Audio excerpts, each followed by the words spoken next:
Okay, magandang araw mga ka-farmer. Update muli tayo sa ating talong na Calixto F1. Yung mga nagtatanong kumusta na yung talong natin kasi 3 linggo na yata tayo hindi nakapag-update nito. Ito na nga pala ito ngayon mga ka-farmer, nasa 87 days old na. 87 tapos naka ilang harvest na ba? 14 na harvest na yata. Ang ginagawa natin ngayon mga ka-farmer, papatubig tayo kasi walang ulan saka sobrang init ng panahon. Medyo nag-relax yung niya, medyo nagpahinga siya sa pagbunga. Hindi gaanong marami yung bunga niya pero pa rin, sulit pa rin yung bunga niya. Pag pag bubilo na naman to uli, yun, balik na naman sa tensyon sa pagtatali. Kasi babagsak mga kaparmer. Wala tayong drip irrigation kaya ito mano-mano yung pagdidilig natin. Ito rin yung isa sa purpose ko kung bakit walang mulch dito sa flat, kasi mas madali yung pagdidilig tapos mapakalat mo talaga ng diretso, hindi ka na magbabaklas ng mulch. Kasi pag may mulch kasi yan, kung hindi mo babaklasin, kailangan ipasok mo pa talaga yung hose sa ilalim, hassle na masyado. Isa sa ganito mabilisan lang, madali. Saka yung damo, hindi naman yan gaano mabilis tutubo, basta ganito na malalaki na yung mga talong. Ganito lang kabilis. Sinalubong natin ganitong oras, alas 9, alas 8. Pwede rin sana mas maaga, mas maganda mas maaga, kasi papunta sa pag-init dapat parang mabusog siya sa tubig. Sasalubong sa sobrang init mamayang tanghali hanggang hapon. Basta ganito yung panahon mga kaparmer, mas mainam kung araw-araw magdidilig. Yung abono natin, ganun pa rin sa 800 hills natin, 6 kilos lang yung inaabono natin. Weekly. Pwede rin every harvest, every after harvest pwede rin. Bali 2 beses mag-aabono. Tapos yung dilution natin, yung 6 kilos nasa 100 ml, 100 liter lang. Yung natin, yung tubig.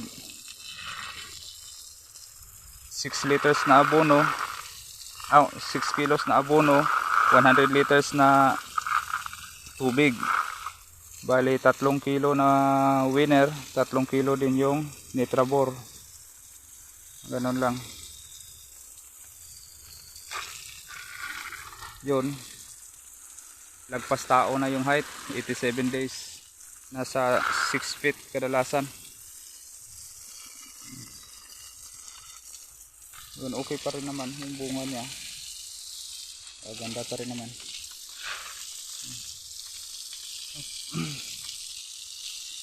Ang nangyayari, tumatanda siya pero pakunti yung class B natin. Ng isang araw, lang yung na-harvest natin, 200 plus yata kilos.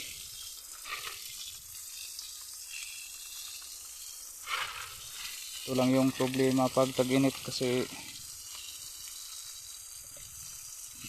magastos sa gasolina at saka time.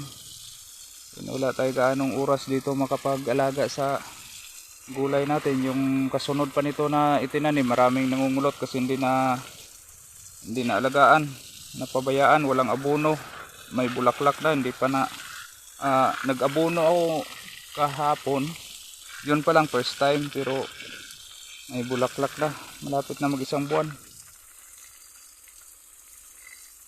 Anong pizza ba yun? Mag-1 buwan na yung ngayong 7. Kakaabono pa lang. Kasi hinuhold ko muna yung tubo niya dahil busy tayo doon sa saging. Kaya yun, mainam na pigilan muna kasi sa ano tayo, ngangapa, kakahabol sa yung pinaka ano sa oras talaga, yung pagtatali. Kasi kailangan yan itali.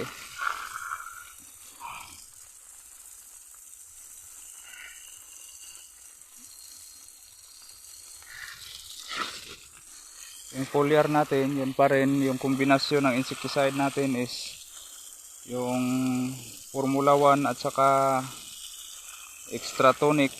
Dapat kombinasyon talaga yung sila mga kaparmer. Yung mga nagtatanong kung pwede ba haluan yung formula ng ibang mga foliar, yun nga, pwede nga mga kaparmer, pero ang pinaka match talaga sa kanya is yung extra tonic or either biotonic. Pwede rin megatonic. Kasi yung epekto niya, mag-i-enhance siya, magiging doble. Kung mayroon kayong ibang foliar, gaya sa akin, may iba akong ginagamit na foliar na magandang foliar talaga, yung Kaiser, kasi kumpleto yun siya, yung 13 essential elements mayroon siya. Separate ko yung pag-i-spray noon. Hindi ko na nga na-sprayhan ng Kaiser to ano na, 10 days na yata. Kaya dapat mamaya mag-i-spray tayo. Hindi na nabigyan ng oras. Yun, lagpas tao ng mga kaparmer. Marami pa rin namang bunga. Kahit pa paano. Nihintay na naman yung pagbulusok na naman ito uli. Kasi maraming maraming toy-toy. Pagka na yan, yung mga ganyan, marami yun sila na bats. Pag lalaki na yan, magiging handa tayo kasi babagsak na naman yan.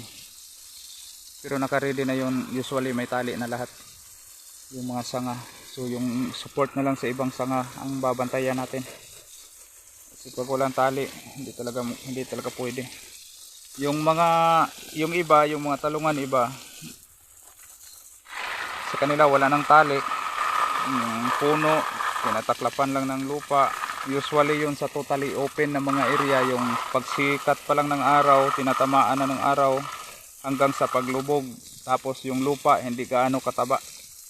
Pero yung dito sa atin, masyadong mataba yung lupa. Tapos hindi siya 100% natatamaan ng araw sa buong maghapon. Wala umaga hanggang maghapon kasi pagsikat pa lang may may nakatakip na diyan, mangga at saka yung bundok. Then sa hapon naman yung mga niyog na yan at saka yung bundok doon sa western portion ng boundary ng North Cotabato at saka Davao del Sur, yun ang tumatakip na sa araw. Kaya less yung sinag ng araw dito. At saka itong taba ng lupa, grabe yung taba ng lupa, nag-aabono pa tayo. Ang mangyayari niyan, mas nauuna yung development niya sa paglago o sa paglaki kaysa sa yung pag-establish ng matitibay na ugat.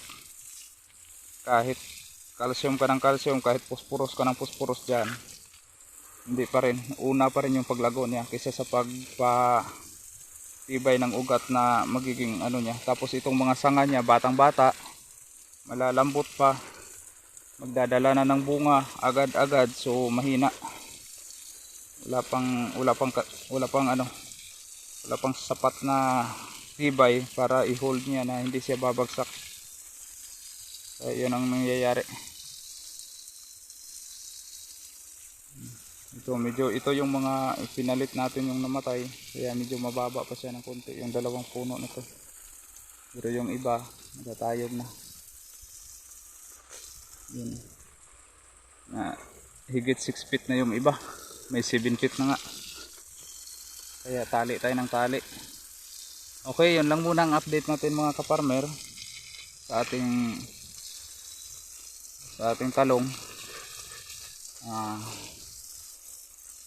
Sa mga may katanungan, yung ibang tanong minsan nasa vlog na, pwede rin naman yung balikan yung ibang vlog natin. Gaya nito, ang daming bunga, maliliit. Next week ito, harvest na.